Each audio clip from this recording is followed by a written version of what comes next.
Karena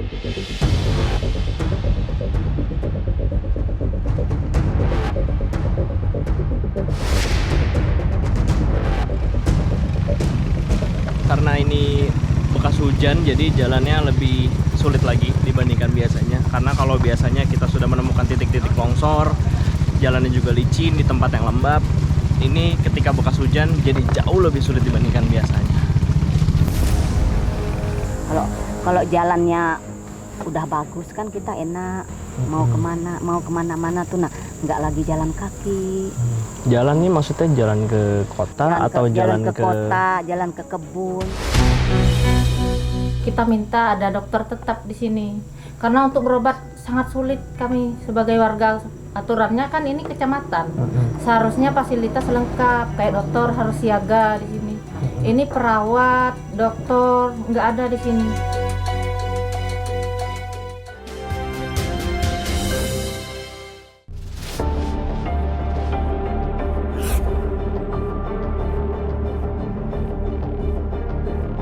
Sejak lama masyarakat percaya bahwa Indonesia adalah negara yang kaya.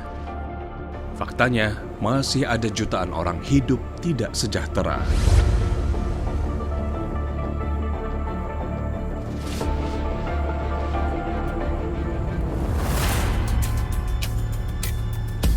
Sampai akhir tahun 2021, Kementerian Desa dan Pembangunan Daerah Tertinggal dan Transmigrasi menyebutkan bahwa hanya 3 ribuan desa dari 74 ribuan desa yang masuk dalam kategori mandiri.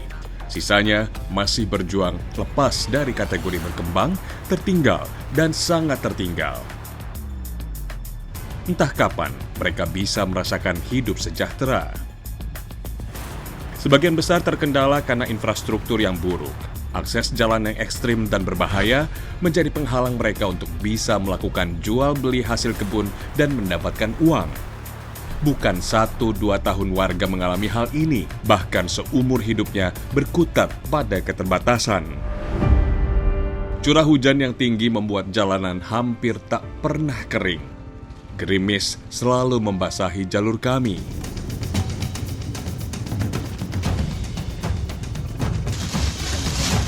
Ini perjalanannya masih lumayan, mungkin belum sampai setengahnya karena masih naik turun untuk menuju ke ladang yang kita tuju.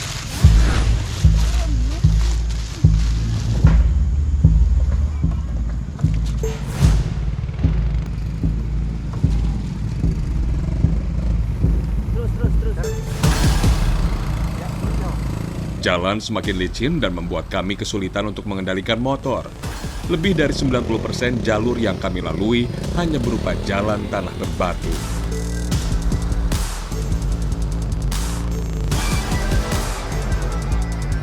Kami bahkan lebih sering turun dari motor untuk saling mendorong, karena jika tidak, akan sulit bagi kami mencapai puncak-puncak bukit.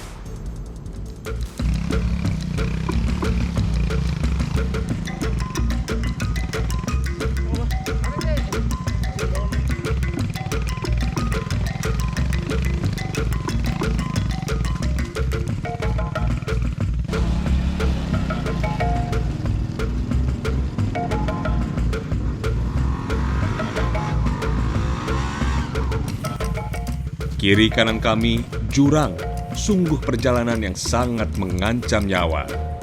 Sangat mengenaskan jika membayangkan warga harus keluar masuk desa dengan jalur seperti ini. Terbayang betapa sulitnya masyarakat untuk bisa mendapatkan pelayanan kesehatan dan pendidikan jika harus ke kecamatan. Karena ini bekas hujan, jadi jalannya lebih sulit lagi dibandingkan biasanya. Karena kalau biasanya kita sudah menemukan titik-titik longsor, jalannya juga licin di tempat yang lembab. Ini ketika bekas hujan jadi jauh lebih sulit dibandingkan biasanya. Perjalanan ojek motor menjadi satu-satunya cara bagi warga untuk tahu dunia luar, termasuk untuk bertemu dengan pengepul yang bakal membeli hasil kebun mereka. Tapi akses jalan yang sulit ini belum mendapat pembangunan dari pemerintah, baik daerah apalagi pusat.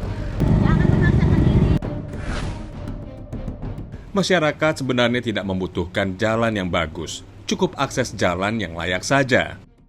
Permintaan yang sederhana, namun selama puluhan tahun belum bisa mereka dapatkan.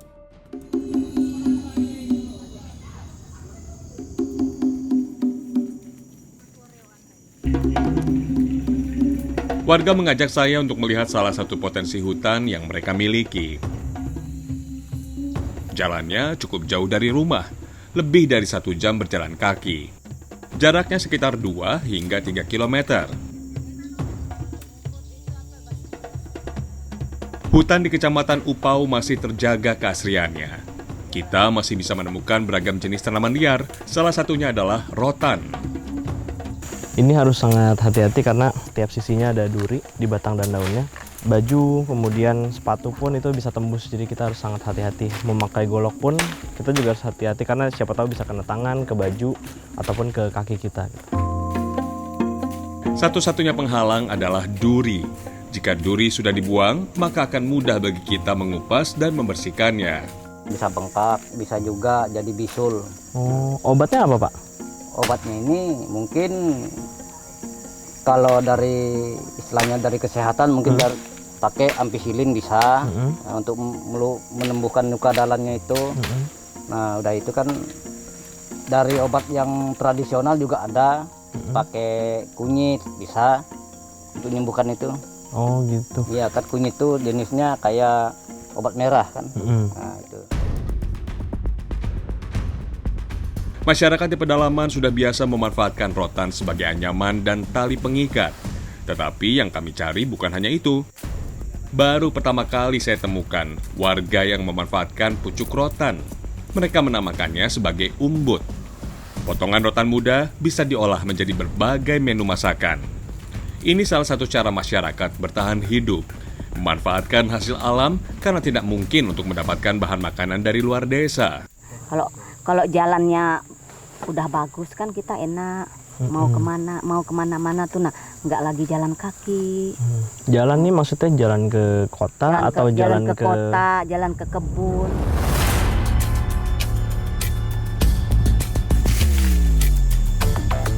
Generasi Murliati dan perempuan lainnya sudah mulai banyak berinteraksi dengan masyarakat di luar desa. Beda dengan orang tua mereka dahulu yang hanya berkutat di desa dan lebih banyak beraktivitas di hutan.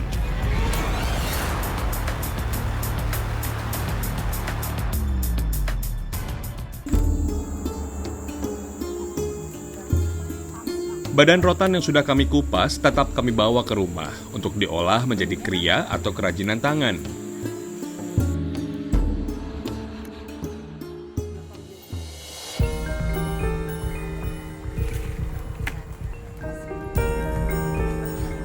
Hasil dari anyaman ini mereka manfaatkan untuk bisa mendapatkan penghasilan. Andaikan pemerintah membentuk badan usaha milik desa dan serius menggarap potensi ini, tentu hidup mereka akan sangat terbantu. Kalau untuk saat ini ya untuk pertamanya ke warung-warung dulu lah, baru kita promosi keluar kayak gitu. Nah ini kan desa ini akses jalannya menjadi hambatan ya. Pengepul jarang masuk, terus ibu juga jual hasil susah gitu. Kalau misalnya BUMDes sudah ada, kira-kira bakal bisa dijual keluar nggak, Bu? Selama jalannya belum baik. Kan ini zaman modern, jadi kita ngikutin zaman aja lah. Gimana tuh maksudnya? Bisa jualan online kan, gitu.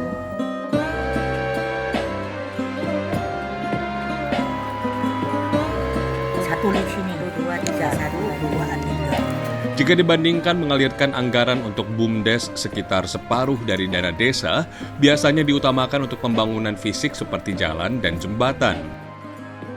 Yang herannya sampai sekarang juga belum terbangun dengan layak.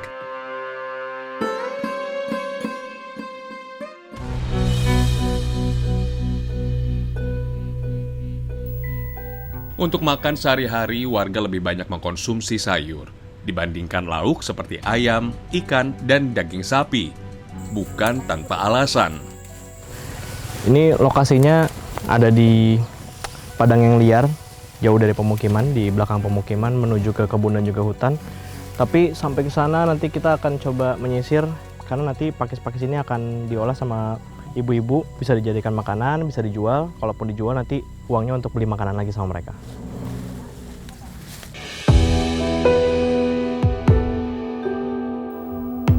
Pakis tumbuh di tanah yang basah. Kami harus mencarinya sekitar 700 meter dari rumah. Ternyata, tidak sembarangan pakis bisa kami ambil. Kami harus mencari pakis yang bergaris pada bagian batangnya. Sama-sama menggulung. Iya, sama menggulung tapi ininya agak keriting kah? Oh. Ada Jadi beda. kalau nggak hati-hati kita bisa dapat yang ini ya? Iya, Apa efeknya kalau kita makan yang ini, Bu? bisa mual, pusing ya. Oh, Iya, itu. malah ini ya, jadi sakit ya? Iya, sakit. 1 hingga 2 jam berlalu, kami belum juga selesai. Warga meminta saya mencari pakis lebih banyak lagi. Biasanya mereka mengisi keranjang yang kami pikul ini hingga penuh dengan pakis. Pakis diikat selingkaran jari. Ukuran sebesar ini akan dijual dengan harga Rp5.000.